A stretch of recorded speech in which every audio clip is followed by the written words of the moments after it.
एक व्रत जिसने यमराज को भी अपने फैसले पर सोचने पर विवश कर दिया। जी हाँ, हम बात कर रहे हैं वट सावित्री व्रत की। एक ऐसा व्रत जो सिर्फ परंपरा नहीं बल्कि पति पत्नी के अटूट प्रेम, समर्पण और विश्वास की मिसाल बन जाता है। साल 2026 में वट सावित्री व्रत 16 मई को मनाया जाएगा। इस दिन सुहागिन महिलाएं अपने पति की लंबी उम्र, अच्छे स्वास्थ्य और अखंड सौभाग्य के लिए निर्जला या विधि विधान से व्रत रखेंगी।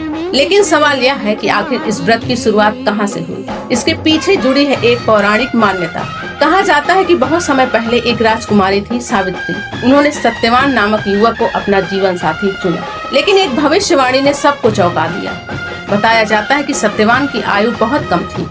विवाह के 1 वर्ष बाद ही उनकी मृत्यु हो जाएगी। पर सावित्री ने हार नहीं माना और फिर वो दिन आया जब सत्यवान जंगल में लकड़ी काटने गए और काम करते करते अचानक उनकी तबीयत बिगड़ जाती है।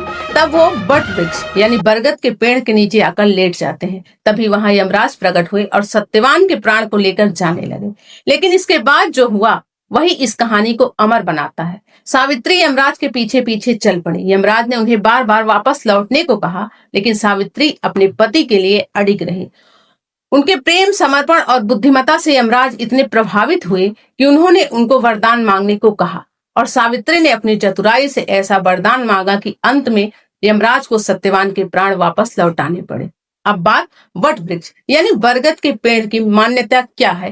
कहते हैं कि इनकी जड़ों में ब्रह्मा जी का वास है और तने में भगवान विष्णु का और शाखाओं में भगवान शिव का वास माना जाता है। यही वजह है कि महिलाएं इस वट वृक्ष की पूजा करती हैं और इसके चारों ओर धागा बांधकर अपने परिवार, अपने पति की खुशहाली की कामना करती हैं। यह व्रत सिर्फ एक रस्म नहीं है, ये उस विश्वास की कहानी है जो कहती है कि अगर प्रेम सच्चा हो तो किस्मत भी बदल सकती है। आप लोग वट सावित्री व्रत के विषय में अपनी क्या राय रखते हैं? कमेंट करके जरूर बताएं।